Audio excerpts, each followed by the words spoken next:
이 시간 저에게 주신 하나님의 말씀은 마가복음 2장 13절에서 14절 말씀입니다. 마가복음 2장 13절에서 14절 말씀입니다. 제가 가진 성경은 신약 성경 55쪽에 있습니다.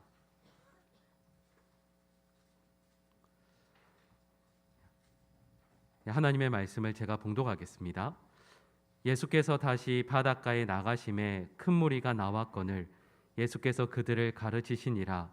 또 지나가시다가 알페오의 아들 레위가 세관에 앉아 있는 것을 보시고 그에게 이르시되 나를 따르라 하시니 일어나 따르니라. 아멘. 우리가 행복한 성도가 되기 위해서 필요한 게 뭔가 하는 것을 생각을 하고 있고, 또 우리들이 몸담는 터전은 교회이기 때문에 아름다운 교회가 돼야 되는데 어떤 것이 아름다운 교회일까 하는 것도 우리가 같이 이번에 생각을 하게 됩니다. 그래서 이번 주제 그대로 보강중앙교회가 아름다운 교회가 되고, 그 안에 계신 여러분들은 한 분 한 분이 행복한 성도가 꼭 되시기를 바랍니다.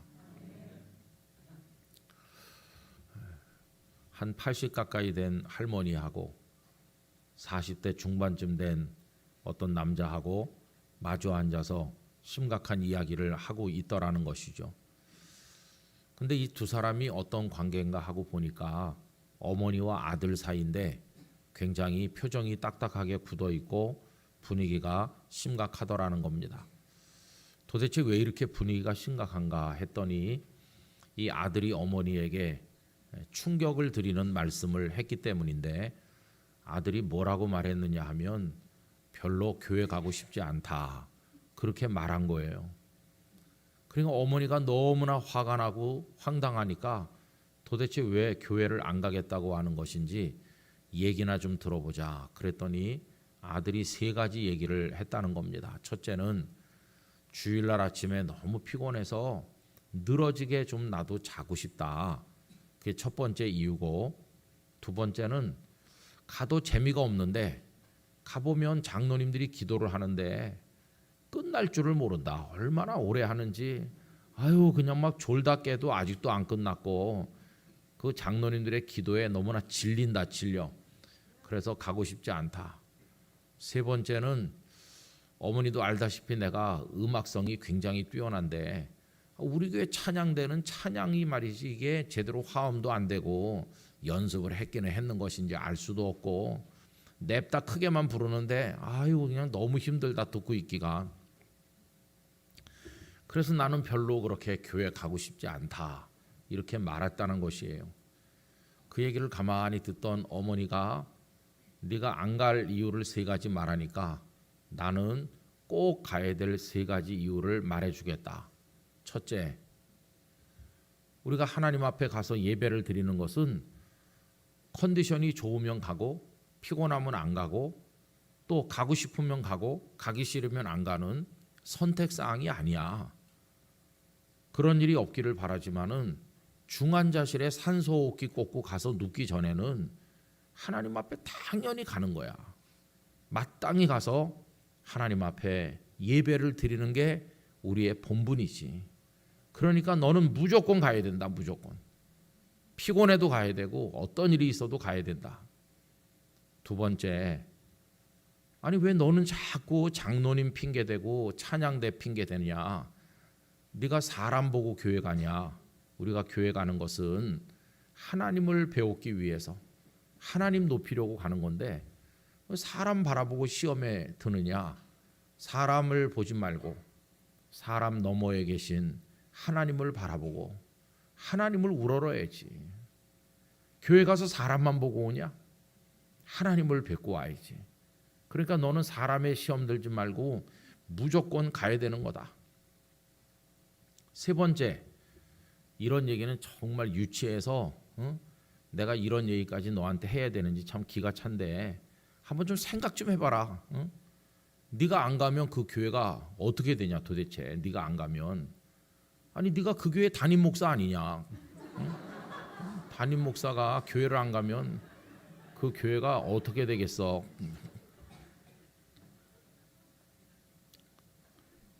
믿거나 말거나.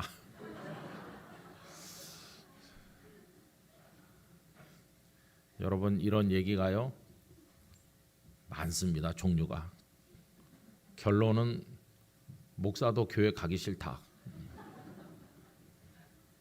두 가지 얘기인데, 첫째는 목사도 사람이기 때문에 시험에 들면 가기 싫을 때가 있다. 목사도 사람이니까. 그래서 여러분, 우리 황 목사님이 교회 오기 싫으면 큰일 나는 거 아니에요? 그런 일이 없도록 기도를 많이 해드려야 돼요. 목사님에게 언제나 거룩한 하나님의 능력이 역사하도록. 목사도 사람이기 때문에 때로는 몸이 피곤할 때도 있고 시험에 빠질 때도 있고 목사도 흔들릴 때가 많이 있어요.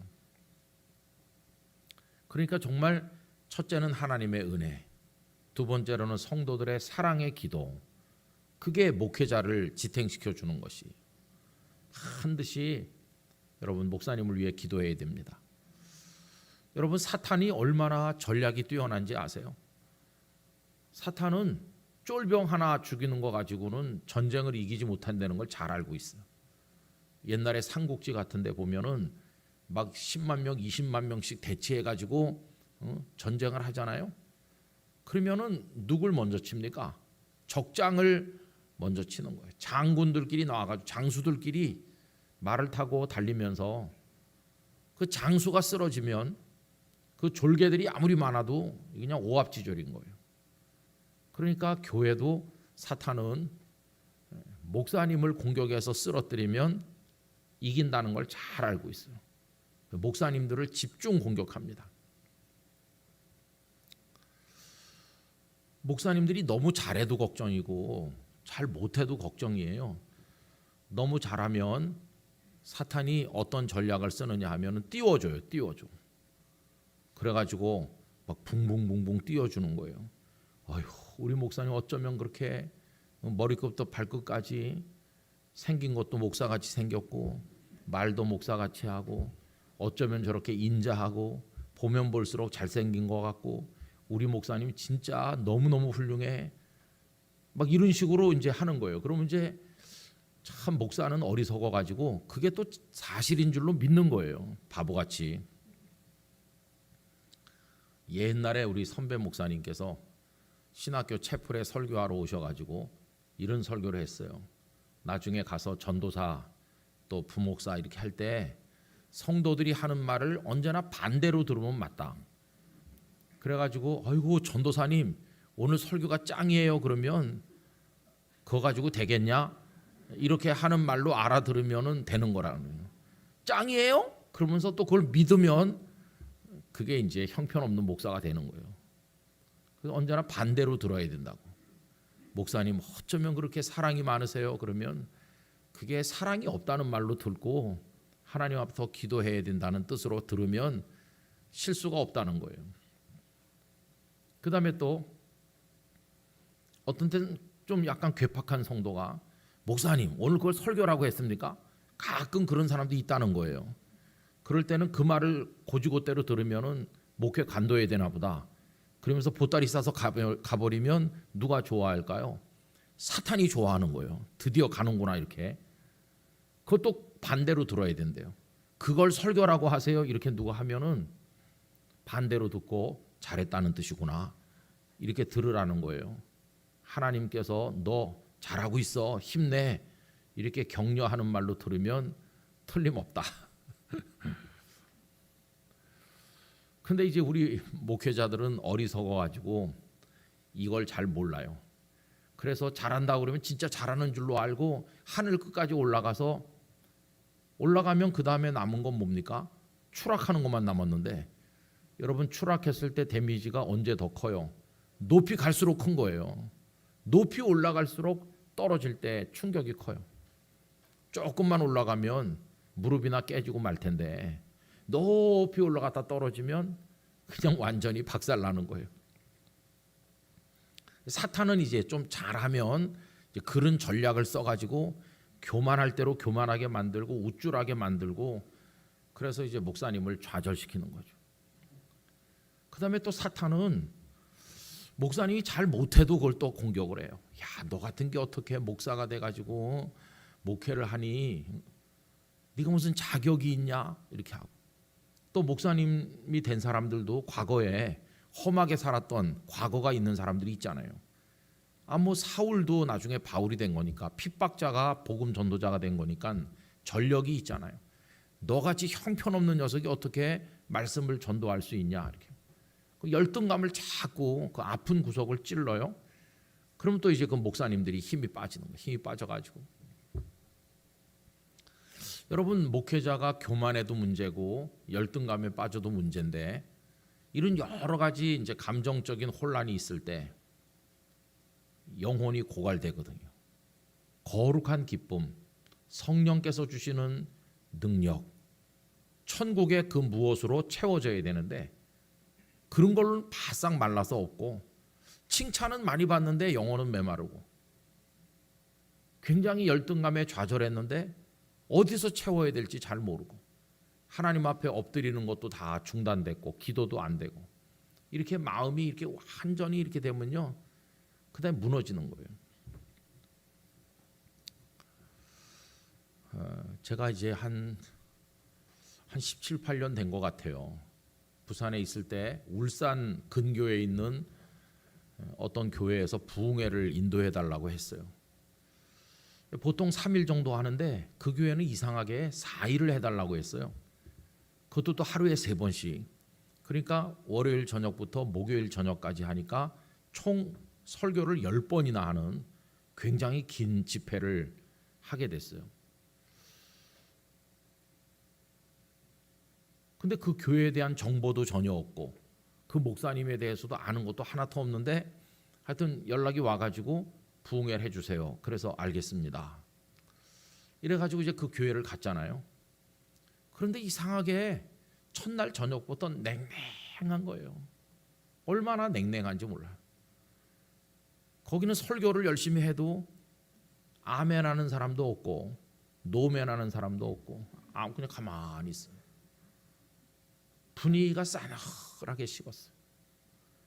표정이 다 무거워요. 앉아있는 사람들 얼굴이 방금 전에 지옥에서 출장 나온 사람들 같이 다 이렇게 앉아있는 거예요. 그럼 목사님이 의욕이 하나도 없어요. 아이고, 목사님 바쁜데 우리 교회 와서 부흥회 인도해 주셔서 고맙습니다.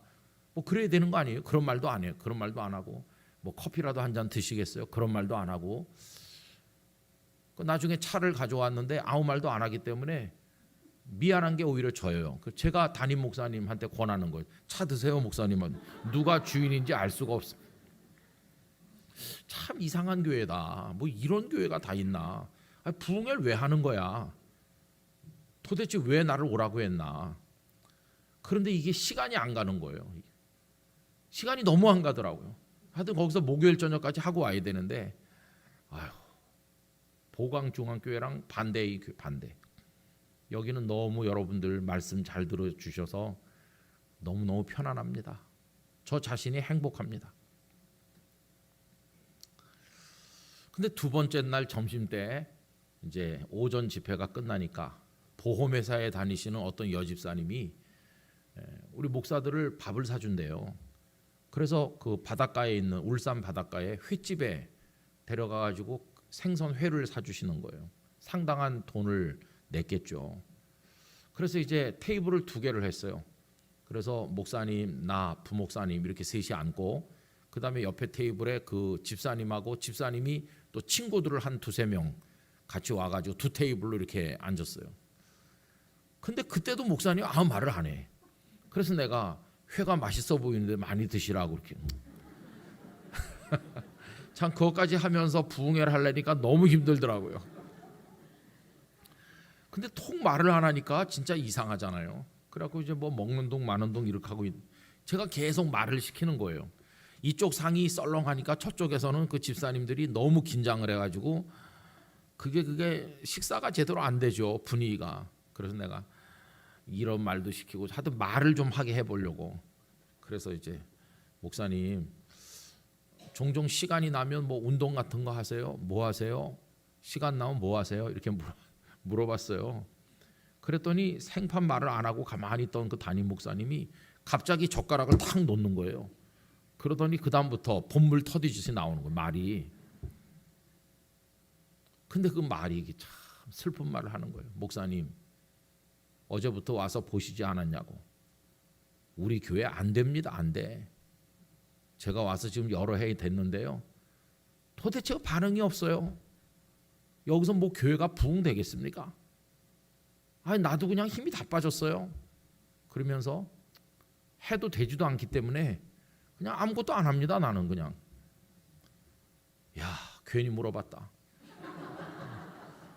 그 옆에 테이블에 집사님이 없는 돈에 목사라고 점심 사준다고 데리고 와서 그렇게 사주는데 목사님이 우리 교회 성도들 참 따뜻하고 훌륭하세요.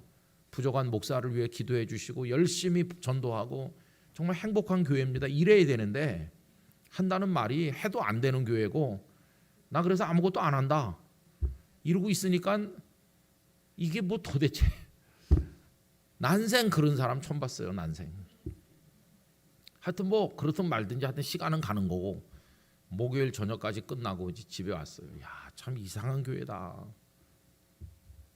그게 5월 달이에요. 5월 달. 그리고 이제 11월 달이 돼 가지고 그 교회에서 조금 떨어진 다른 교회에서 이제 재직들을 위한 훈련을 한다고 이틀 저녁 재직 부흥회. 그래서 이제 갔어요. 거리가 멀지 않으니까 그 교회 생각이 나 가지고 아이 목사님 제가 한 몇 달 전에 한 5월 달쯤인 것 같은데 그 옆에 가까운 그 어느 교회 와서 내가 부흥회를 했어요. 아 그러셨어요? 근데 그 교회 요새 잘 지내나요? 이렇게 물어봤잖아요. 그랬더니 그 재직 부흥회 하는 교회 목사님이 아이고 목사님 아직 모르시는군요. 그래서 뭘요? 그랬더니 그 목사님 자살했어요.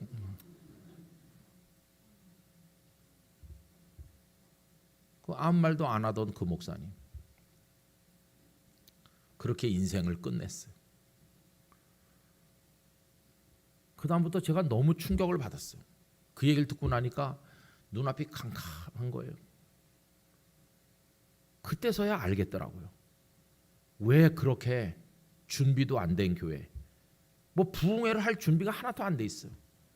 그런 교회가 왜 부흥회를 한답시고 날 오라고 그랬는지. 그리고 그것도 짧게 하는 것도 아니고 왜 10번씩이나 길게 했는지 그때서야 수수께끼가 풀리는 거예요. 알고 보니까 그 목사님이 원해서 부흥회를 한 게 아니에요. 제가 깨닫기는 그 목사가 부흥돼야 되기 때문에 그 목사의 영이 다 죽어 있기 때문에 그 목사님을 살려내라고 하나님께서 나를 보내신 거였어요. 10번 설교해가지고 그 죽은 목사를 다시 살려내라. 내 종을 살려내라. 이렇게 저에게 사명을 맡겨서 보낸 건데 저는 사명을 완수하지 못했어요. 그 목사님을 앞에 앉혀놓고 10번이나 설교했는데도 저는 실패했어요. 억장이 무너지더라고요. 더 기가 막힌 것은 그날 그 부목사 한 사람이 우리랑 같은 테이블에서 셋이 먹었잖아요. 근데 이 목사님이 죽을 때 혼자 죽은 게 아닙니다. 부목사 3호랑 같이 죽었어요. 부목사 3호랑 뭐가 된 거예요. 이런 일이 있을 수가 있습니까? 담임 목사님이 부목사 부인하고 뭐가 돼가지고 동반 자살. 어느 산의 등산로에서 발견됐어요. 그래갖고 울산 지역신문에 대서특필됐어요. 얼마나 이게 사람들이 말하기 좋은 가십거리입니까? 목사가 동반 자살했다. 치정에 의해서. 그 교회는요 엉망이 된 거예요. 엉망. 그 부목사님은 또 얼마나 충격을 받았겠어요. 그 담임 목사님 사모는 어떻게 되는 겁니까? 근데 죽은 목사님의 아버지도 우리 교단에서 저 충청도 어디에서 목회하시고 평생 목회하고 은퇴하신 목사님이에요. 그 목사님 아들이에요. 그렇게 되니까 이 담임 목사님 사모님이 살고 싶겠어요. 남편이 그래가지고 그렇게 하고 그리고 이 사모님이 애들하고 갈 데가 없잖아요. 오갈 데가. 어디 들어가서 살아야 될지. 그래서 이 사모님이 할 수 없이 은퇴하신 시아버지 집으로 들어갔대요. 시아버지 목사님 집에. 거기 들어가고 싶겠어요. 그 시아버지 목사님 집에 들어가서 애들 데리고 가서 그 시아버지 목사님은 그 며느리하고 손주들을 볼 때 이게 마음이 어떻겠어요. 내가 목사고 내 아들이 목사가 돼서 담임 목회한다고 좋아했는데 아들이 그렇게 끝나니까. 여러분, 사탄은요 교회 목사님들을 얼마나 공격하는지 몰라요. 하루에도 수십 번씩 넘어질 위기를 만난다고 생각해야 돼요. 그래서 성도들이 목사님을 사랑한다면 정말 깨어서 기도해야 됩니다. 목사님을 위해서 기도해야 돼요. 우리 황 목사님을 위해서 기도 많이 해드리세요. 아까 처음에 말한 얘기 속에 나오는 사람처럼 교회 오기 싫은 일이 있으면 큰일 나니까 목사님을 위해 기도 많이 해야 됩니다. 그래서 그 앞에 말했던 네가 담임 목사인데 안 가면 그 교회가 어떻게 되겠냐, 그 얘기 속에 나오는 첫 번째 얘기는 그거예요. 목사도 연약하기 때문에 시험에 들 때가 있다. 그래서 기도가 필요하고 하나님의 은혜가 필요하다. 그리고 여러분, 목사님들이 설교를 하는데 조사를 해봤어요. 전문가들이 얼마나 에너지를 쏟는가. 그러니까 설교 준비하는 시간은 빼고 이 강단에서 주일날 30분 설교하는데 조사를 해보니까 30분 설교할 때 사용하는 에너지가 공사장에서 4시간 일하는 거랑 똑같대요. 그러니까 설교를 하루에 2번 하는 사람은 8시간 거기서 어려운 일 하는 사람과 똑같은 에너지를 쓰는 거고, 설교를 뭐 서너 번 하는 사람은 그냥 뭐 10몇 시간을 계속 거기서 일한 거나 마찬가지니까 이게 정신적 에너지 소진이, 육체적 에너지 소진이 굉장한 거죠. 그래서 하여튼 목사님을 위해서 기도를 많이 해주셔야 돼요. 그리고 그 얘기가 가진 두 번째 주제는 뭐냐 하면요, 교회들이 병든 교회가 많다는 걸 말해주는 거예요. 교회들이, 목사님들도 가고 싶지 않을 정도로 교회가 병들었다. 가 보니까 재미가 없어. 진짜 교회가, 아니 교회가 왜 이러지? 그럴 정도로 영적으로 다 가라앉아 버렸고, 성도들은 만나기만 하면 싸우고, 비전도 없고 꿈도 없고, 그냥 교회가 고여있는 물 썩는 것처럼 그런 교회들이 너무너무 많습니다. 저는 많은 교회를 가봤잖아요. 많은 교회를 가보고 다양한 교회에서 예배를 많이 드려봤기 때문에 일종의 감별사같이 금방 알아요. 어떤 교회 가서 1시간 예배 드려보면 딱 알아요. 이 교회는 어떻구나. 그게 다 이렇게 영으로 느껴집니다. 또 어떤 교회 가서 이렇게 예배를 한번 드려보면 아, 여기서 목회가 잘 되겠다. 그런 게 금방 느껴져요. 제가 이제 부산에서 목회하다가 영락교회에서 권사원례회에 설교를 하러 오라고 하더라고요. 권사원례. 그러니까 평일날 권사님들만 몇백 명 모이는, 거기 이제 한번 왔어요. 근데 그 설교 한번 하려고 부산서 뭐 오겠습니까? 처음에는 안 가겠다고 그랬어요. 그 설교 한번 하러 서울까지 가는 건 너무 힘들다. 그래서 처음에는 못 간다고 그랬는데 우리 동생이 아버지 돌아가신 추도 예배를 드려야 되는데 보니까 그 영락교회에서 오라는 날짜하고 추도 예배 날짜가 이렇게 붙어 있더라고요. 그 전날 추도 예배고 그 다음 날 아침에 영락교회에서 설교하라고 하는 거예요. 그럼 동생 집에서 추도 예배를 하기로 했으니까 어차피 우리가 서울에 와야 되잖아요. 우리 부부가 그 잘 됐다. 그럼 갈 수 있겠다. 그 전날 저녁에 동생 집에서 추도 예배를 드리고 서울서 하루 묵고 그 다음 날 아침 영락교회 와서 예배 드리고 이제 부산에 가면 되는 거예요. 그래서 이제 한번 왔어요. 저는 이제 부산에서 목회를 하면서 마음속으로 이런 생각을 했죠. 내가 태어난 곳이 영락교회니까 은퇴하기 전에 언젠가 한번 가서 한경직 목사님이 서서 설교하셨다는 그 강대상 거기서 설교 한번 해보면 참 좋겠다. 많이 할 것도 없고 딱 한번 해보면 내가 이 교회에서 태어났는데 이 교회 강단에서 내가 설교를 한번 하니까 참 감사하구나. 그래서 하나님 기회가 되면 한번 해볼 수 있게 해주세요. 이런 생각을 했었거든요. 근데 그 권사님들이 불러가지고 그 강대상에 이제 한번 설교를 하게 된 거죠. 근데 그날 한 번 하는데 그냥 마음이 편안하더라고요. 마음이 편안하고 참 감사하고 행복하다, 그런 생각이 들었어요. 영으로 이렇게 뭔가 교통되잖아요. 여러분, 목사들은요 한 번만 가서 예배 드려보면 딱 감이 옵니다. 이렇게. 근데 한 번만 하게 해달라고 기도했는데 요새 계속 하고 있으니까.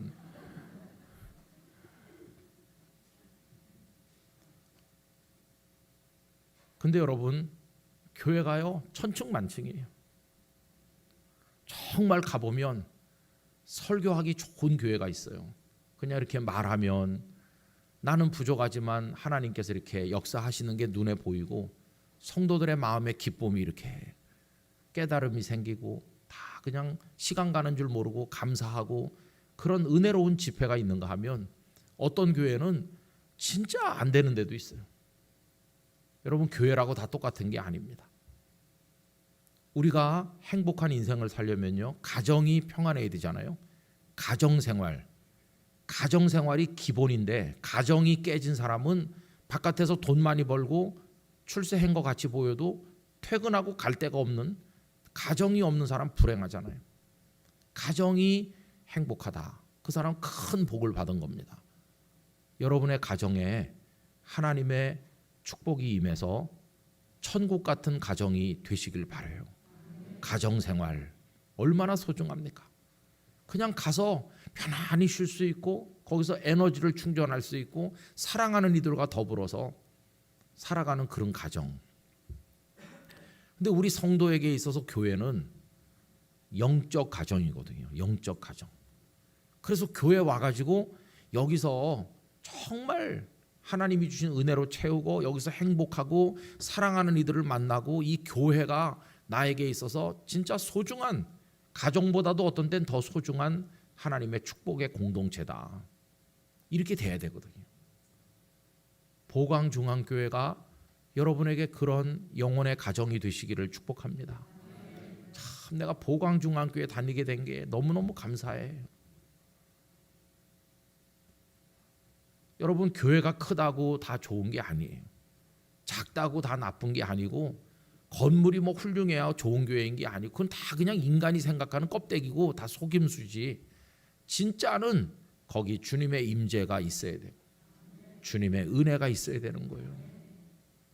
제가 많은 교회 가서 설교를 한 교회 중에서 지금도 기억에 남는 교회가 몇 개 있는데 그 중에 하나가 저 부산에 가면 그 낙동강 건너가는 쪽, 그쪽에 공단 지역이어가지고 공장이 많습니다. 거기 뭐 장림공단 뭐 그런 것들이 쭉 있어요. 근데 거기 이제 공단 사이에 공장 건물들만 있고 주택이 별로 없는 곳인데 그 허름한 건물에서 개척교회를 하는 목사님이 있었어요.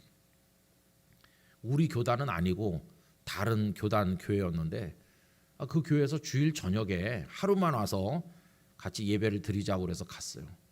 근데 깜짝 놀랐어요. 들어가는 입구가 그냥 너무나 형편없고 꼭 판잣집 같이 느껴질 정도로 너무나 허름한 건물인데 들어가서 보니까 그 안이 천국이었어요. 천국. 가보니까 젊은 사람들이 많이 앉아 있는데 아마 공단 근로자들인지, 그리고 너무 좁아가지고 어떻게 앉을 수가 없어서 막 서 있는 사람도 있고 그런데 거기서 찬양을 하는데요. 이야, 설교가 필요 없겠다. 여기는 얼마나 전부 살아서 기뻐 뛰는지. 진짜 그런 교회는 내가 두 번도 못 봤다고 생각해요. 진짜 살아서 펄펄 뛰는 교회더라. 보잘것없지만 주님의 역사가 강력하게 나타나는 그런 교회였어요. 그러니까 여러분, 이 교회가요, 어떤 교회는 아까 말씀드린 것처럼 목사도 가기 싫은 교회, 가보니 맨날 싸움이나 싸우고 그런 교회들이 너무 많으니까. 그래서 여러분, 목사님을 잘 지켜야 되는 것처럼 우리 성도들은 교회를 잘 지켜야 됩니다. 사탄이 이 교회를 무너뜨리려고 얼마나 공격하는지 몰라요. 하여튼 교회를 무너뜨리는 게 사탄의 목표예요. 그래서 뭐 안에서 허물어뜨리고 바깥에서 허물어뜨리고 그냥 그러는 거예요.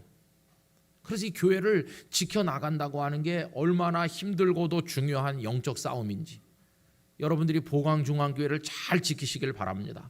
철저하게 지키시길 바랍니다. 예수님 오시는 그날까지 이 교회가 지켜져서 진리의 기둥과 터가 돼서 생명의 말씀을 선포하는 교회가 돼야 되는 것이. 그래서 여기 들어오면 여러분이 이 안에서 행복해지시기를 바랍니다. 교회 생활을 잘 하셔야 됩니다. 나는 그냥 가정생활 잘하면 돼요. 그러면 안 돼요. 가정생활만 잘해가지고는 이게 절름발이가 돼서 교회 생활을 잘하면서 하나님의 은혜와 복을 받을 때 가정생활도 잘 되는 것이고, 가정과 교회가 따로 가는 게 아니라 이게 마차의 두 바퀴와 같아요. 가정과 교회가 다 잘 돌아가야 우리는 행복한 성도가 되는 거예요.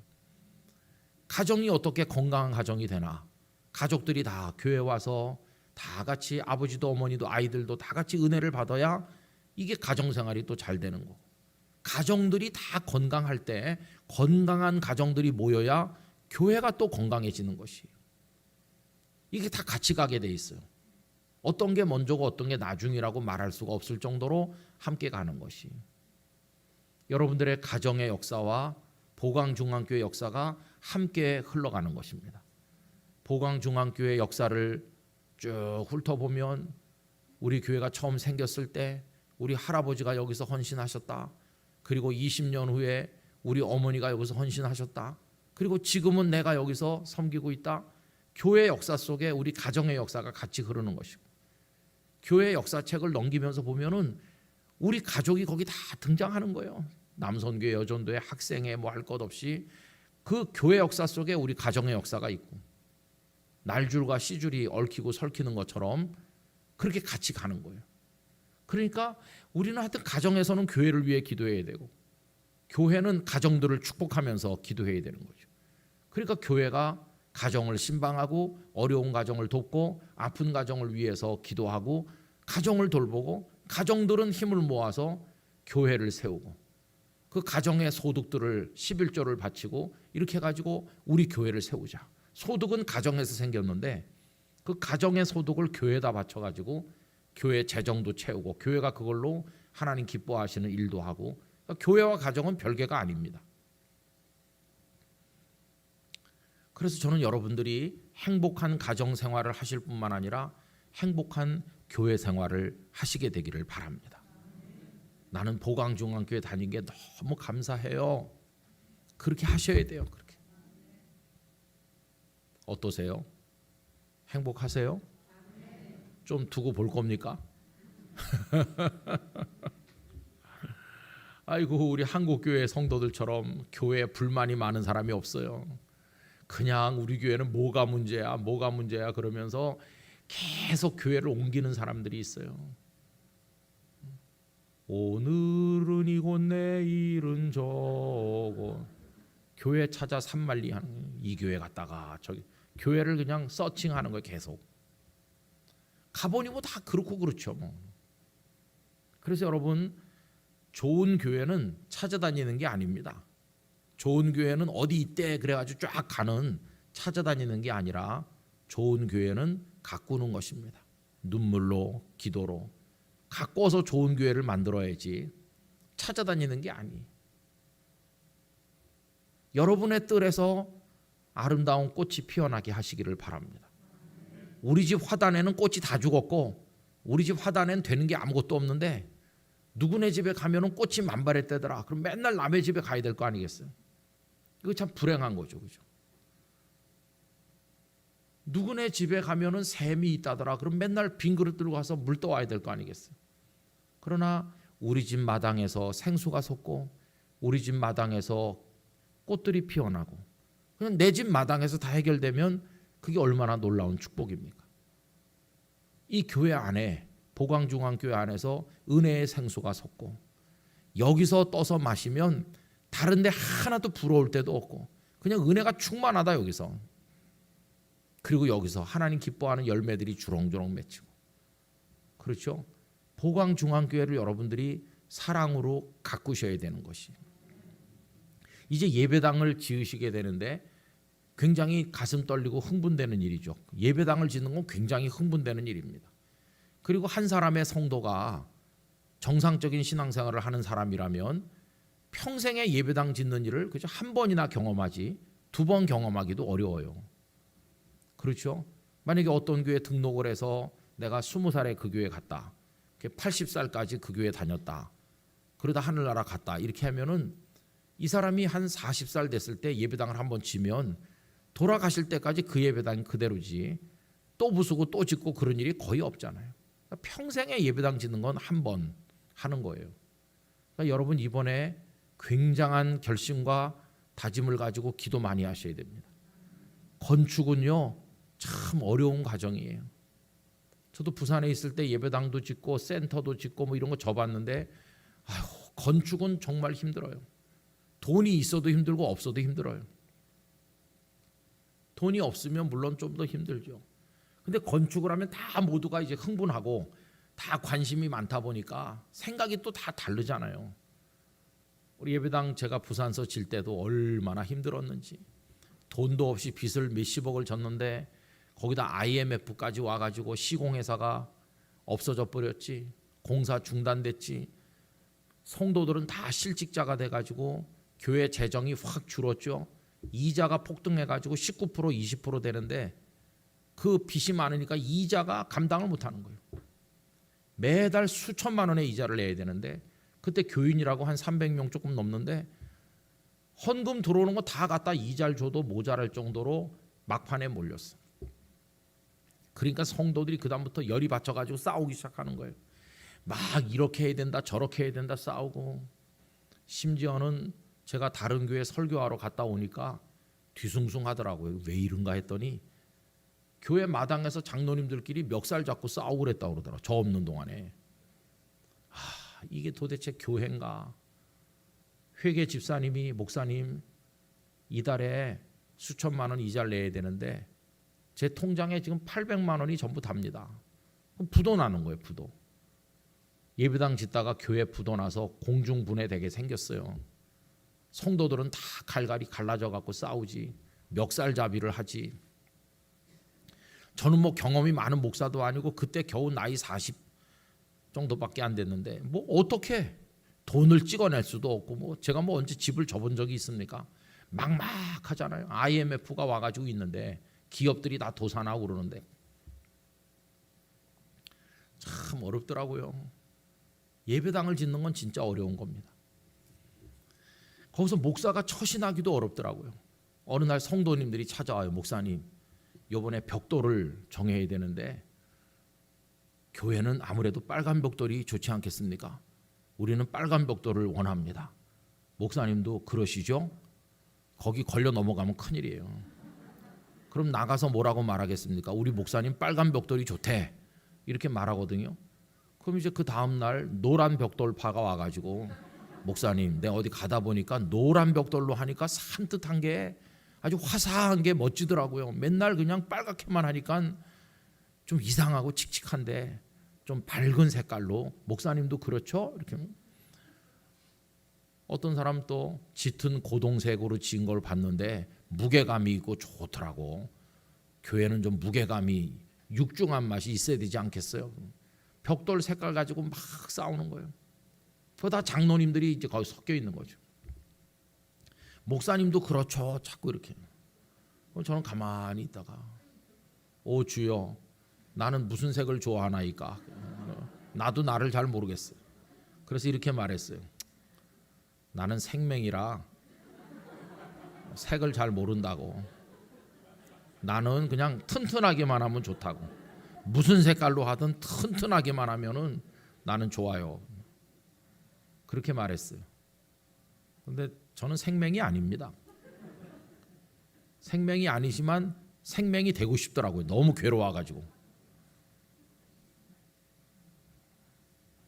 이게 저절로 되는 게 아니에요. 그래서 여러분 여기 이제 전체가 개발되면서 뭐 이렇게 하는 얘기를 제가 좀 들었는데 뭐 금방 잘 될 거야 그렇게 생각하시면 안 됩니다. 하여튼 기도해야 돼요. 생각이 다 다르거든요. 그래서 아니 여기 좀 방을 좀 사이즈 크게 했으면 좋았을 걸 누가 이렇게 조그맣게 하자고 그랬지? 그러면서 또 의견이 안 맞는 거예요. 아, 여기 이런 공간을 만들었어야 되는데 그때 그런 공간을 내가 하자고 그랬는데 안 만들고 다 지어놓고 보니까 이게 불편하지 않냐. 여러분, 모든 건물이 지어놓고 보면 불편합니다. 어떤 건물도 다 짓고 나면 불편해요. 아, 그때 그 김집사가 그 고집만 안 부렸으면 했을 텐데 그 사람 그 교회 도움이 안 돼. 이렇게 하거든요. 그럼 그 김집사님은 상처 많이 받고 교회를 떠나는 거예요. 예배당 잘 짓고 교인이 떠나. 상처받아. 뭐 그런 일이 비일비재하게 많이 있어요. 교회 짓는 과정에 화합해야 되고 사랑으로 하나 돼야 됩니다. 이렇게 해야 됩니다. 하나님, 방이 크나 작으나 그 안에 사랑이 채워지게 해주세요. 큰 방이 썰렁한 것보다 작은 방이 따뜻한 게 좋잖아요. 그런 거 가지고 싸우지 않게 해주세요. 강단 인테리어 가지고 얼마나 싸운다고요. 강단에 여기 뒤에다가 뭐 돌을 붙이는 교회, 여기 돌 붙여. 돌을 무슨 색깔 돌을 붙일 것인가? 저렇게 오돌도돌하게 할 건가? 매끈하게 할 건가? 가운데 뭐 줄무늬를 넣을 건가? 안 넣을 건가? 뭐 별거 가지고 다 싸우는 거예요. 다 전문가예요. 다 전문가. 내가 어느 교회 가보니까 좋더라고 뭐. 그리고 이거 참 너무 힘들어요. 그런 건 성경에도 안 나오잖아요. 오돌도돌한 걸로 해라. 뭐 이렇게 몇 장 몇 절 매끈한 돌로 해라. 그런 거 있으면 참 좋을 텐데 그런 게 없잖아요. 그러니까 그 다음부터 막 싸우는 거예요. 그럼 여러분, 그게 매끈하든 오돌도돌하든 그게 무슨 상관입니까? 아니 뭐 돌로 안 하면 어때요? 여기 강단에서 은혜만 있으면 되는 거지. 진짜 중요한 건 생각을 안 하고 그래가지고 다 상처받는 거예요. 그래서 여러분, 이 교회를 위해서 기도 많이 해야 됩니다. 보강중앙교회가 여러분들에게 내 교회다 이렇게 생각되시기를 바랍니다. 어떤 사람들은 교회를 눈물로 기도해서 가꿀 생각은 안 하고 자꾸 좋은 교회를 찾아다니는 사람이 있어요. 찾아다니는. 제가 부산에 있을 때 신앙의 경력이 많다는 어떤 집사님 가정이 왔는데 하나도 반갑지 않더라고요. 차라리 새신자가 훨씬 나요. 처음부터 배우면 되니까. 근데 그런 사람들은요, 아이고 진짜 힘들어요. 목사님, 저희 가정이 여기까지 목사님 교회 오기까지 5교회를 경험했습니다. 그게 무슨 자랑, 훈장이라고. 5교회를 경험한 게 무슨 훈장이에요. 처음에 하여튼 새 가족으로 왔으니까 그것도 또 안수 집사님 가정인데 하여튼 환영하고 그래가지고 이제 같이 있잖아요. 아니나 다를까 한 1년 지나니까 목소리가 높아지는 거예요. 제가 다녔던 전에 어느 교회에서는 이렇게 안 했는데 그 5교회를 다녔다는 게 하나도 도움이 안 돼. 그래가지고 이제 뭐 부딪히고 싸우고 그래요. 제가 다 보는 거죠. 그러다가 어느 날 전화가 와요. 목사님, 아무래도 목사님을 제가 존경하지만 목사님 함께 신앙생활할 복은 없는 것 같습니다. 눈물을 머금고 떠납니다. 그러면 제가 알겠습니다. 이렇게 하고 끊으면 될까요? 그럼 또 그 목사가 사랑이 없어서 붙잡질 않더라고. 그러니까 제가 하여튼 또 전화 끊고 찾아가서 그러지 말고 같이 있자 이렇게 또 권하는 거죠. 막 간절하게 권면하고 그래도 그 다음 주에도 안 오고 그 다음 주에도 안 오고 한 달 정도는 버텨야 체면이 있으니까. 그러다 또 슬 나와요. 근데 그 집사님을 그렇게 설득해서 다시 나오게 하기를 3번 했어. 3번. 간다고 그러면 그건 성도들끼리 싸워서 가는 거예요. 저랑 싸운 게 아니고. 근데 다시 오시게 하는 거는 제가 가야 되니까 참 힘들더라고요. 그리고 가가지고 또 설득해서 모셔오고 설득해서 모셔오고 3번을 그렇게 했어요. 이 교회가 그분의 마지막 교회가 되기를 바라면서. 다른 교회 가서 6교회를 거쳤는데요, 이렇게 안 하게 하려고 여기가 저분의 마지막 교회가 되게 해주세요. 참 힘들더라고요. 근데 그분이 이제 3번 나갔다 오더니 좀 변했어요. 변해가지고는 목사님, 제가 진짜 헌신하겠습니다. 또 얼마나 가실래나. 이렇게. 근데 진짜 몸으로 봉사하는데 언제나 그 장비를 가지고 와서 교회 화단에 다 가꾸고 나무들 올라가서 전지도 하고 그러더니 어느 날 보니까 제 차를요 반짝반짝반짝하니 닦아가지고 타이어까지 새카맣게 바르는 거 있잖아요. 그래갖고 차를 맨날 광이 반짝반짝하게. 나는 처음에 몰랐어요. 근데 한 번은 신방을 가려고 나오는데 그 집사님이 목사님 안 바쁘시면 10분만요 그랬더니 뭐 하세요 그랬더니 제가 하늘나라 가는 날까지 목사님 차를 닦아드리기로 했습니다. 그 차를 갖다 진짜 얼마나 매일같이 닦아주시는지. 그래서 청와대 차 다음으로 깨끗했습니다.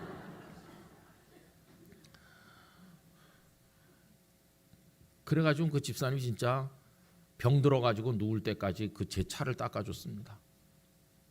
그 차를 서울에 가지고 와서 요새도 타고 다니는데 사적으로 우리 가족들 갈 때 그 차를 타는데 그 차를 보면 눈물이 나요. 그 집사님이 이 차를 이렇게 닦아줬구나. 정말 나중에 변했어요. 변해가지고. 근데 그냥 간암이 되셔서 암으로 투병하시다가 하늘나라에 가셨는데 그 권사님이 지금도 연락을 자주 해옵니다. 그 정이 있잖아요, 그죠? 그리고 집사님은 그 교회가 마지막 교회가 됐어요. 거기서 돌아가셔서 우리가 장례식을 했으니까 그리고는 이제 영원한 7번째 교회로 가셨어요. 하늘나라에 거기 가면 이제 다시 다른 교회로 옮기는 게 없어요.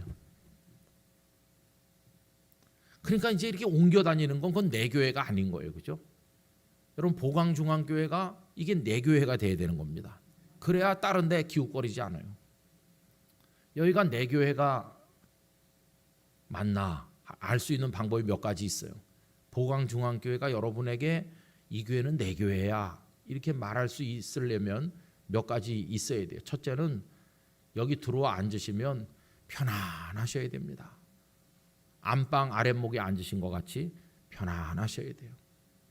우리가 훌륭하고 멋진 어떤 교회를 여행 갔다가 찾아갈 수 있거든요. 뭐 지방을 가든지 어디 가든지 소문난 교회 내가 지난주에 한번 가봤어요. 그러면 물론 가서 구경도 많이 하고 멋진 목사님 설교도 듣고 뭐 그런 거 보고 왔지만 이게 편안하진 않잖아요. 내내 긴장하지. 그죠? 1시간 내내 긴장해서 앉아있다가 손님같이 앉아있다 오는 거죠. 편안하지 않다는 증거가 뭡니까? 거기는 내 교회가 아니니까 편안하지 않고 편안하지 않은 증거는 졸지 못한다는 거예요.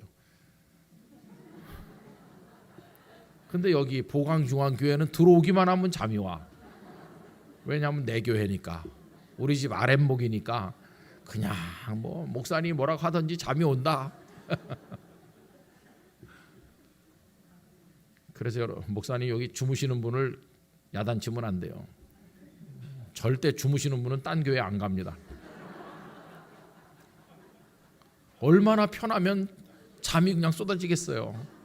사람이 힘든 데 가면 절대 잠이 안 옵니다. 아무리 피곤해도 눈이 점점 총명 또렁또렁해지는데 여기가 내 교회니까 사랑스러운 성도죠. 하나님이 사랑하는 이에게 잠을 주신다. 그 다음에 이 교회가 내 교회인지 아닌지 알 수 있는 방법은 뭐가 있냐면요. 헌금을 바칠 때 아깝지 않으면 내 교회입니다. 이거 헌금 바칠까 말까?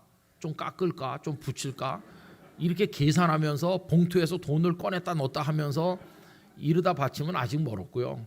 여러분 우리 자식에게 뭘 줄 때 아낍니까? 아껴요? 하나도 안 아낍니다. 내 새끼니까. 제 아들 녀석이 아들 간증도 굉장히 많은데 죽다 살아난 간증이 있거든요. 근데 그 아들 녀석이 이제 사랑꾼을 못할 줄 알았어요. 갓난 아기 때 머리 피부를 몽땅 벗겨내고 뼈를 조각조각을 내서 톱으로 다 썰어가지고 요만한 아기를 생후 5개월에 그리고 그걸 철사 같은 걸로 얽어가지고 머리 속에 빈 공간을 만들어서 그래서 뇌가 자랄 공간을 인공적으로 만든 거예요. 동양 사람에게는 거의 없는 희귀 질환이죠. 그냥 죽는 겁니다. 그냥 뇌가 못 자라면. 근데 얘가 진짜 기적 같은 그래가지고 폐인될 줄 알았더니 죽지도 않고 잘 자랐어요. 키도 저보다 조금 더 크고 그래가지고 또 그렇게 지금도 머리를 만져보면 철사 같은 게 만져지거든요. 그때 집어넣었던 게 그냥 같이 있는 거죠. 평생. 그래가지고 또 장가까지 가가지고 애까지 나가지고 얼마 전까지 지나간 주간까지 미국에 있다가 이제 한국에 뭐가 돼가지고 돌아왔어요. 그리고 이제 우리 집에 며칠 있다가 이제 부임해서 갈 건데, 그래갖고 그 손주 녀석하고 요새 와서 셋이 있죠. 그럼 이제 왔으니까 그 자기네 가서 살 때 아무것도 없잖아요. 살림살이도 없고. 이제 뭘 장만을 해가지고 가서 살림을 차려야 되는 거죠. 결혼할 때 그냥 결혼하자마자 갔기 때문에 아무것도 준비를 안 했거든요. 이제 준비를 해야 되는데, 그러면 다 주고 싶어요. 다 주고 싶어. 야, 니네 집에 이제 니네 칫솔 치약은 뭘 쓰냐? 우리 집에 칫솔 치약 그동안 이제 모아놓은 거, 치약 뭐 비누 이런 거 모아놓은 거 있거든요. 하여튼 다 꺼내서 주는 거예요. 다 꺼내가지고 비누 가져가라. 이것도 돈이다. 그다음에 치약 몇 개 줄게. 치약. 그다음에 제 옷도 막 주워 주는 거예요. 이거 아빠가 한 번도 안 입고 아낀 건데 너 맞는지 한번 입어봐라. 오죽 집어주니까 우리 딸이 아빠 그만 줘라. 그만 줘. 양심이 있지. 저 딸이 또 샘을 내는 거예요. 그래서 제가 왜 나중에 네 남편 주고 싶어서, 그리고 다 집어줘도 하나도 아깝질 않아요. 다 집어줘도 왜 그럴까요? 그거 제 새끼라 그런 거예요. 내 자식이니까. 그리고 손주 그거 발랑발랑 하면서 걸어 다니는데 걔가 또 그 조그만 게 김밥을 좋아하거든요. 그러니까 제 아내는 방구석에 굴러다니는 김은 다 모아가지고 주는 거예요. 야, 여기 김 있는데 가져가라 그러면서. 아마 걔가 평생 먹어도 다 못 먹을 김을 있는 대로 다 찾아내 갖고 주는 거예요. 왜 주나요? 그거 내 자식이니까 하나도 아깝질 않아요. 뭘 달라고 그래도 다 줄 판이죠, 그죠? 그런데 옆집 애가 달라고 그러면 줄까요? 조금 주다 말겠지. 그죠?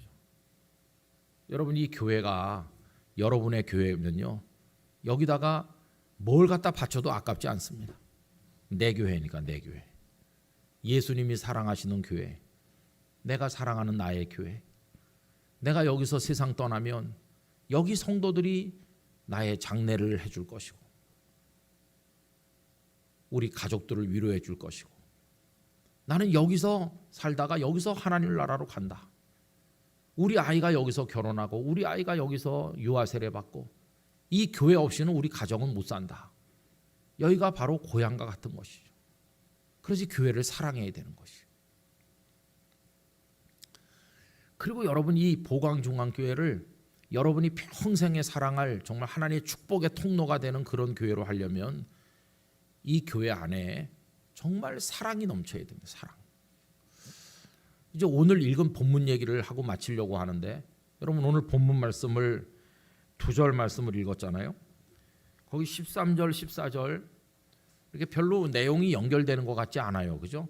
그런데 가만히 보시면 정말 놀라운 주님의 얘기가 그 속에 들어있어요. 먼저 13절 말씀 보시면, 예수께서 다시 바닷가에 나가심에 큰 무리가 나왔거늘 예수께서 그들을 가르치시니라. 여러분, 예수님께서는 종종 산에서도 가르치셨고 또 바닷가에서도 많이 가르치셨어요. 바닷가에서 가르치시는데 사람들이 많이 왔어요. 이게 작은 무리가 아니고 큰 무리가 왔다. 예수님 주변에는 언제나 사람들이 많이 있었습니다. 어떤 때는 그 보리떡 5개 물고기 2마리 그 역사가 있었을 때는 남자만 5,000명, 부녀자들까지 하면 얼마나 많았겠어요. 그럴 정도로 많은 사람이 예수님에 오기도 했거든요. 수만 명이 모여서 막 밟힐 지경이라고 돼 있는 데도 있어요. 그러니까 여기 큰 무리는 굉장히 많이 온 겁니다. 그럼 예수님께서 지금 강사가 되셔서 막 굉장히 많이 와 있는 사람들을 보면서 말씀을 전하는 거예요. 이게 이제 13절이에요. 요즘식으로 표현을 해보면 예수님은 인기 절정의 유명 강사, 어느 교회에서든지 서로 모셔가고 싶어하는 정말 설교 잘하시고 능력 있는 유명 강사고, 예수님이 어느 교회 가서 부흥 집회를 하니까 막 저 2층까지 강대상까지 사람들이 꽉 차서 그런 모습을 볼 수 있어요. 예수님이 가시는 곳에는 어디나 사람들이 이렇게 모였어요. 그런데 그 다음 절 14절은 13절보다 훨씬 감동적인 거예요. 여러분 14절 말씀 보세요. 또 지나가시다가 알페오의 아들 레위가 세관에 앉아 있는 것을 보시고 그에게 이르시되 나를 따르라 하시니 일어나 따르니라. 여러분 13절과 14절의 가장 큰 차이점이 뭔지 발견하셨나요? 13절은 많은 사람이 있는 거예요. 유명 강사들이 목사님 우리 교회 와서 설교 한번 해주세요 그러면은 나는 바빠서 못 가요. 그런 분들이 많습니다. 실제로 바쁜 사람이 많죠. 그런데 이번에 우리가 한 몇만 명 모일 거예요. 그러면 한번 생각해 보겠습니다. 그렇게 많은 사람이 모인다면 내가 짬을 내서 가야죠. 그 많은 사람에 끌리는 거예요. 그렇게 많은 사람이 나를 기다린다고 하는데 내가 딴 데는 못 가도 거긴 가야 되겠다. 이게 사람의 얄팍한 생각이. 그래서 이제 사람 많이 모이는 데 가는 거예요. 그런데 만약에 어디서 목사님 여기 지금 아픈 사람이 한 명 있어요. 근데 그 한 사람 오셔서 기도 좀 해줄 수 있나요? 그러면 그렇게 바쁜 분이 그럽시다. 내가 가서 기도해 줄게요. 그러면서 가겠나요? 너무 바쁜 이 강사님은 못 가는 거죠. 못 가. 그 한 사람을 위해서 내가 어떻게 갑니까? 수만 명이 기다려도 못 갈 판인데 그 한 명을 위해서 내가 어떻게 가요? 이러면서 거절하는 거예요. 제가 본 얘기를 해보면 이렇습니다. 한 400~500명 성도가 있는 어느 교회에서 어느 유명한 목사님을 어렵게 교섭을 해가지고 강사님으로 초청을 했어요. 그 교회 성도들은 다 흥분했어요. 와, 그 목사님 우리 교회 와서 부흥회 한다고. 그래서 막 그 목사님 몇 달 전부터 흥분해가지고 드디어 그 목사님이 우리 교회 오신다고 막 이래가지고 그냥 흥분했어요. 그런데 부흥의 날짜가 거의 임박해갖고 한 달쯤 전에 전화가 왔어요. 급한 일이 있어서 미안하지만 부흥회를 못한다고. 그러니까 이 목사님도 낙심하고 그 교회 교인들도 굉장히 낙심했어요. 그런데 낙심했다가 얼마 후에는 분노했어요. 분노.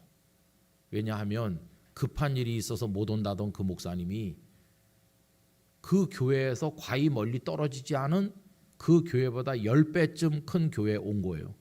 같은 기간에. 이 교회를 취소하고 큰 교회 강사로 온 거예요. 그 두 교회가 같은 교단 교회예요. 우리 교단은 아닙니다. 그러니까 이 목사님이 처음에는 낙심했다가 우리 교회에 안 오는 이유가 더 큰 교회에서 하려고 안 오는구나. 그걸 알고 난 다음에는 분노했어. 분노.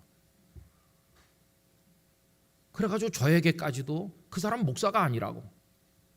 그 사람은 인기를 따라다니는 그런 사람이지 그 사람은 존경할 목사가 아니라고. 너무나 화가 나니까. 저도 그 얘기를 듣고 놀랐어요. 야, 어떻게 그럴 수 있을까? 물론 더 많은 사람이 있는데 가서 하고 싶겠죠.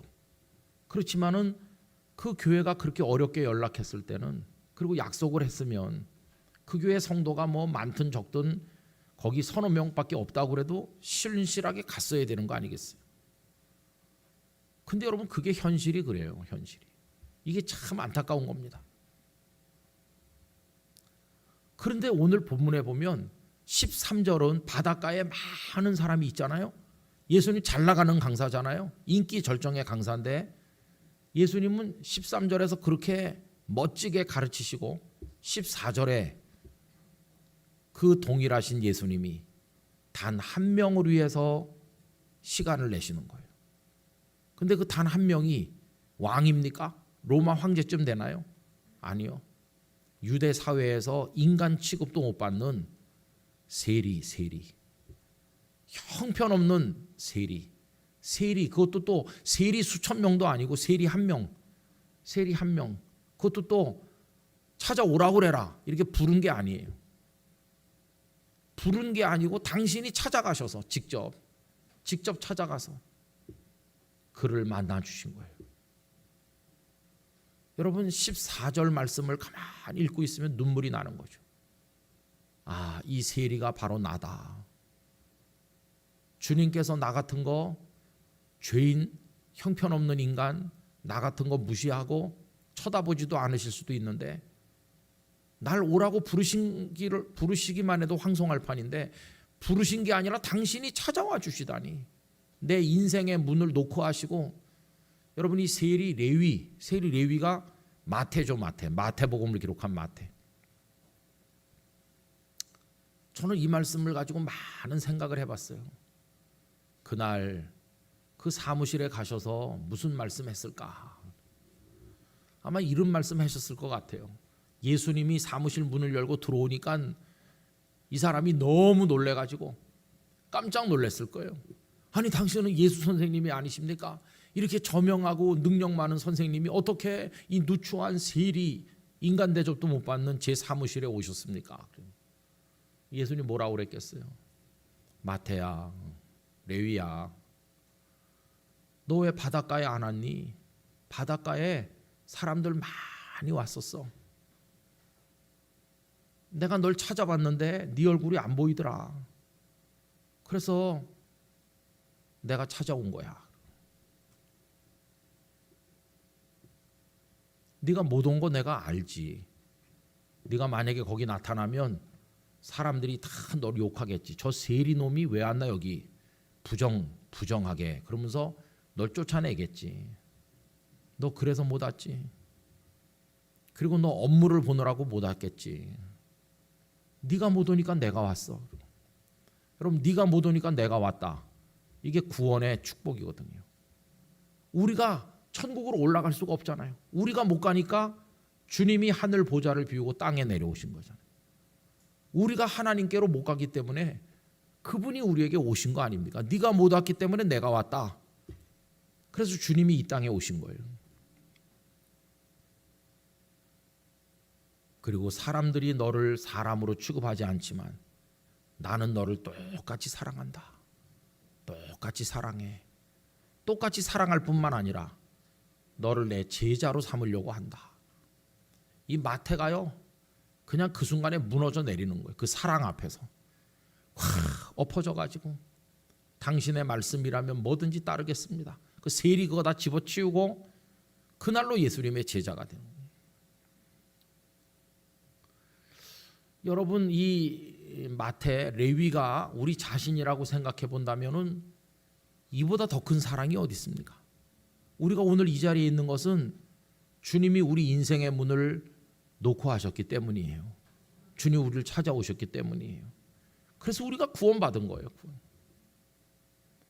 거룩한 척하면서 바닷가에 나가서 예수님 말씀 착 들은 그런 사람이 아니라 거기 나갈 자격조차 없는 우리인데 주님이 날 찾아와 주셨다.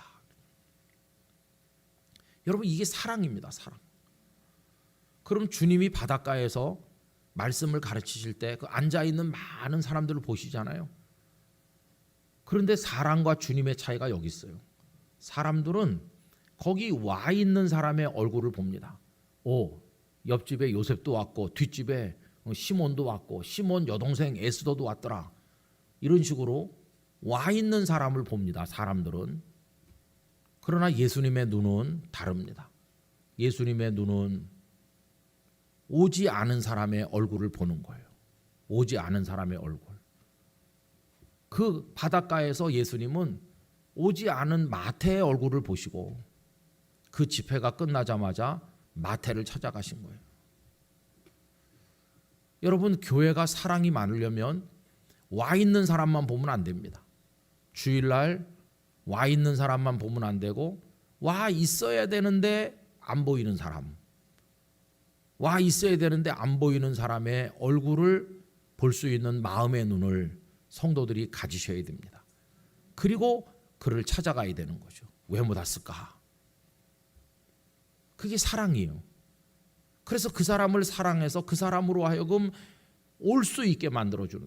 그 사람이 못 오는 이유가 있겠죠. 아파서 못 오든지 어떤 자격지심 때문에 못 오든지 상처를 받아 못 오든지 아니면 어떤 문제가 있든지 그걸 위해 기도해주고 격려해주고 장애물이 있다면 장애물을 제거해줘서 그분이 기쁨으로 같이 와서 어울릴 수 있도록 만들어서 그렇게 한 명 한 명이 와가지고 감격하면서 서로 얼싸안고 지낼 때 그게 아름다운 교회가 되는 것이죠. 진짜 교회는 그렇게 다져가는 것입니다.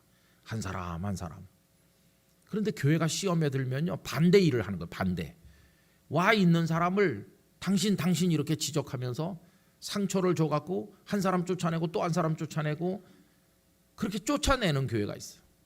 그리고 자기들끼리만 좋아가지고 돌아가요. 자기들끼리만. 그건 교회가 아니에요. 여러분, 요즘에는 다 주보에 통계가 잘 없는데 옛날에는 주보에 통계가 있었잖아요. 출석 통계, 헌금 통계. 근데 그 출석 통계라는 말이 참 이게 잘못된 거예요. 출석 통계는 뭡니까? 온 사람들의 숫자잖아요. 온 사람. 바닷가에 온 사람. 근데 예수님의 눈은 온 사람들을 보고 계신 게 아니라 못 온 사람들의 얼굴을 찾고 계신 거 아닙니까? 그러니까 출석 통계를 제대로 내려면 와 있는 사람의 숫자가 지난주 남자 몇 명, 여자 몇 명, 합계 몇 명, 온 사람들의 숫자를 쓸 게 아니라 제대로 하려면 오지 못한 사람들의 숫자를 써야 되고, 숫자로 몇 명 이렇게 쓰지 말고 오지 못한 우리 지체들, 홍길동 집사 병환으로, 김길동 형제 해외 출타해서, 또 누구 마음의 상처 때문에, 그래가지고 그 한 사람 한 사람을 찾아가야 될 레위로 생각하면서 성도들이 찾아가야 되는 것입니다. 기도도 하고 카톡도 보내고 어떤 데는 전화도 하고 한번 찾아가 만나서 커피 한 잔이라도 대접하고, 집사님 내가 도움은 안 되겠지만 집사님 위해서 내가 요새 기도하고 있어요. 내가 2주간에 집사님 위해서 아침 한 끼 금식하고 있어요. 아무 핏줄도 아니고 상관도 없지만, 그럼 그 집사님이 눈물이 팍 쏟아지지. 이 사람이 누군데 아침 한 끼를 안 먹고 날 위해 기도해 주나. 용기가 생기는 거죠. 집사님이 비난받는 건 내가 아는데 나는 이해해요. 다 집사님도 사람이니까 실수도 있는 거고, 나는 집사님이 잘잘못을 떠나서 주님의 치료를 받기를 원해요. 그렇게 품어주고, 그렇게 우리가 할 일을 하는 거예요. 그 다음은 성령께 맡기는 것이고. 그래서 여러분, 지금 버려져 있는 무수한 레위들이 있는데 그 레위들을 찾아와야 되는 거죠. 그래서 저는 진정으로 아름다운 교회가 되려면 13절만 가지고는 안 되는 거예요. 13절. 우리 교회는 주일날마다 막 어마어마하게 사람들이 옵니다. 우리 교회는 바닷가와 같아요. 굉장히 많은 사람이 와가지고 주님의 말씀을 듣는 우리 교회는 그런 교회예요. 이런 교회를 주님은 기뻐하시지 않을 거예요. 우리 교회는 왔어야 되는데 못 온 레위를 지나간 주간에도 찾아가서 데려왔어요. 그런 교회를 주님이 원하시는 거죠. 그게 주님이 기뻐하는 교회죠. 근데 오늘날 교회 안에 그런 게 다 없어졌어요. 저 같은 목사부터도 너무 뭐가 많고요. 그냥 엉뚱한 데 신경 쓰면서 쫓아다니고, 저는 가끔 뭐 이렇게 싸우는 교회 수습하러 많이 다녔어요. 그 교회가 요새 시끄러운데 김 목사님 가서 좀 어떻게 해보라고. 가서 험한 꼴도 많이 당하기도 하고, 그 교회 때문에 그냥 신경을 너무 많이 쓰는 겁니다. 전화가 수시로 오고, 아니 우리 교회도 아닌 교회 때문에 내가 왜 이렇게 에너지를 낭비해야 되나. 어떤 데는 진짜 가기 싫을. 그래도 또 뭐 가서 1년씩 2년씩 끌면서 어떻게 수습을 해갖고 새로운 담임 목사님을 모셔다 놓고, 그래 좀 조용해지면 그때는 이제 손을 떼도 되는 거죠. 그런 거 하고 하나님 앞에 물어보는 거예요. 하나님, 이것도 주의 일입니까? 밤낮 싸우는 사람 만나갖고 얘기 들어주는 것도 주의 일인가요? 이런 주의 일은 진짜 하기가 싫습니다. 진짜 주의 일은 말씀 준비를 하고 기도하고 아픈 성도를 위해서 찾아가고 만나고 그런 건데, 이건 싸움이나 싸우는데 가갖고 말려들어 있어야 되니까 참 안타깝죠. 요새 영혼을 사랑하는 게 다 죽어버렸어요. 한국 교회 안에. 그 사람 요새 안 오더라. 뭐 삐쳤나 보지 뭐. 삐쳤나 보지 뭐. 그러고 관심이 없어. 관심이. 그럼 그 다음에 내가 삐치면, 내가 삐쳐서 안 가면 아무도 나한테 전화도 한 통 안 하고, 올래면 오고 말래 말아라. 그럼 날 버리면, 내가 버려지면 나는 어떻게 되는 거예요? 여러분, 오늘은 레위가 아닌 것처럼 보이지만 언제 우리가 레위가 될지 모르는 거예요. 나는 바닷가 집회에 참석했어. 그 다음 날은 레위로 전락할 수도 있는 거예요. 그러니까 내가 레위가 됐을 때 누군가가 날 위해 기도하고 날 찾아와 줘야 되는 것처럼 누군가가 레위인 줄 알면 내가 찾아가고 내가 기도해 줘야 돼요. 예수님은 단 한 명을 위해서, 그것도 세상에서 사람 취급 못 받는 세리를 위해서, 그것도 부르신 게 아니라 본인이 직접 찾아가서 이런 사랑을 베푸셨기 때문에, 그래서 그분은 우리의 주님이신 거예요. 그분이 우리를 그렇게 찾아와 주신 거예요. 저는 그런 의미에서 보광중앙교회가 뭐 그냥 겉으로 허세, 우리가 예배당을 뭐 크게 잘 지었어요, 뭐 우리가 이런 시설을 갖추었어요, 이번에 뭐 이런 걸 넣었어요, 우리 애들을 위해서 뭐 이런 걸 했어요, 그런 걸 자랑하는 교회가 아니라, 진짜 좋은 교회는요, 내가 한때 레위였어요. 교회 갈 힘도 없었고 나는 버려진 존재와 같았어요. 난 예수님을 다시 부를 용기도 없었어요. 그냥 자포자기해서 이대로 끝나고 빨리 죽었으면 좋겠다, 난 그랬던 사람인데, 보광중앙교회 어떤 권사님이 나를 위해서 너무너무 사랑해 주셨어요. 하루가 멀다 하고 찾아오시고 김치 담가다 주시고 눈물로 기도해 주시고, 친정 어머니 같은 그 권사님의 사랑이 나를 녹였어요. 내가 그래서 그 권사님 하늘나라 갔지만 이젠 내가 그 권사님이 하던 일을 하려고 저도 레위들을 찾아다니고 있어요. 이게 주님이 원하는 스토리인 것이, 그게 천국으로 이어지는 이야기인 것이. 근데 그런 게 교회 안에 점점 없어지는 거예요. 그냥 모여서 재직회하고 가하시면 예하시오 이렇게 하고, 뭐 끝난 다음에 가서 추어탕 한 그릇 먹고 갈까, 그냥 갈까, 그렇게 하고, 여전도에 모여가지고, 참 여전도의 남선교회 요새 여전도에 모여가지고 원래 하잖아요. 그러면 간단하게 찬송가 부르고 기도하고 이제 한 다음에 회의를 시작하는데, 전회록 보고도 하고 뭐 다 하고 한 30명 모여가지고, 그리고 회장님이 신안건, 자 오늘 논의할 안건은 이제 10월 달도 되고 했기 때문에 단풍놀이 가는 안건을 논의하겠습니다. 그래갖고 단풍놀이 가려고 하는데 어떻게 생각하세요? 그러면 30명이 다 같이 단풍놀이 가자 그러면 다행인데, 꼭 이상한 사람이 있거든요. 누가 손들고, 아니 요새 나라도 어지럽고 윤석열 대통령도 제대로 잘 못하는 것 같고, 여야가 대립해 힘들고 국가 경제도 어렵고 북한이 미사일만 쏘고 그러는데 단풍놀이 가서 되겠어요? 그러면서 기도합시다. 기도회를 합시다. 그 단풍놀이 가자는 사람은 형편없는 사람이 되고, 기도하자는 사람은 막 거룩한 성령파가 되는 거예요. 그래도 뭐 단풍놀이를 포기할 수는 없잖아요. 기도도 하고 단풍놀이도 가야지, 이렇게 해가지고 단풍놀이 가기로 결정하는 거예요. 그럼 기도하자고 말했던 두 사람은 화가 나가지고 갔다 오려면 갔다 오던지 뭐, 그러면서 집에 가버려. 그러면 28명 남았어요. 그럼 28명이 그 다음 얘기를 계속하는 거죠. 자 그러면 저 두 분은 가셨지만 잘 설득해서 같이 가기로 하고, 장소는 어디로 할까요? 이렇게. 그럼 또 이제 요란하게 싸우는 거예요. 설악산 가자, 내장산 가자, 뭐 저 청송 주황산을 가자, 뭐 먼 데까지 갈 거 있냐, 요 경기도에도 무슨 산이 좋아, 그래갖고 그냥 세 파 네 파로 갈라져 갖고 설악산파, 내장산파 막 써요. 가려면 좀 본때 있게 멀리 가자, 멀리 관광버스 빌려가지고 멀리 가자. 막 싸우다가 이제 내장산파가 승리하는 거예요. 그러면 설악산파는 기분이 잡쳐가지고 집에 가. 한 5명 또 집에 갔어요. 그럼 이제 23명 남았잖아요. 23명이 또 모여가지고 저래도 다 나중에 가는 날 올 거예요. 그러면서 회의를 계속합시다. 그래가지고 그 다음에 이제 남아있는 문제가 뭡니까? 교통편으로 어떻게 가냐. 그리고 교통편, 아유 교회 그저 25인승 버스 그걸로 가지 뭐, 우리 기사 집사님한테 부탁해보지 뭐. 그랬더니 아이 그 차가 쿠션이 없고 딱딱하던데. 그다음에 또 많이 오면 그 25인승 갖고는 안 되는데, 저 아까 간 사람들도 틀림없이 올 거라고. 그러면 자리가 모자라니까 그럼 봉고차 한 대 더 가지 뭐, 우리 영감 보고 운전 좀 해달라고 할게요. 그래갖고 이제 교회 차로 교회 차파가 생기고, 야 무슨 그런 데 가는데도 교회 차로 가냐고, 그냥 관광버스 좀 쓸만한 거 좋은 거 해가지고 우리도 그럴듯하게 가자. 관광버스파하고 교회 버스파 막 싸워. 그럼 23명 중에서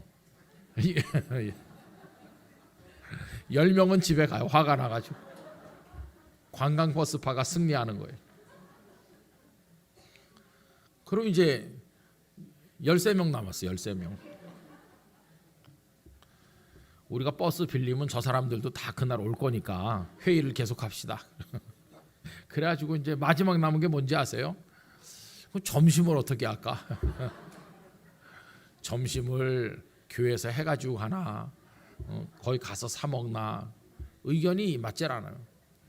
우리 맨날 집에서 밥하는데 그날은 좀 가서 본때 있게 사 먹자, 편안히 사 먹고 오자, 그런 사람이 있고, 그럼 돈이 너무 많이 들고 실속이 없으니까 집에서 좀 우리가 모아 가지고 와서 교회에서 고기도 볶고 이래가지고 김치도 담그고, 그래서 우리가 싸가지고 가면 잘 먹고도 저렴하게 가는데, 저렴하게 가자는 분들은 꼭 이렇게 말하고, 절약해서 어느 교회 도와주자 이렇게. 그래가지고 이제 옥신각신해요. 그러면 이제 13명 남은 사람 중에서 가서 사 먹자는 파는 화가 나서 집에 가. 5명 집에 가. 그럼 몇 명 남았어요? 8명 남았어요. 8명. 8명이 결론을 내려요. 자, 몇 월 며칠 날 관광버스 빌려서, 그래가지고 점심은 교회에서 해가지고 갑니다. 그리고 1인당 회비는 얼마고 다 연락해서 아까 간 사람들도 오게 하세요.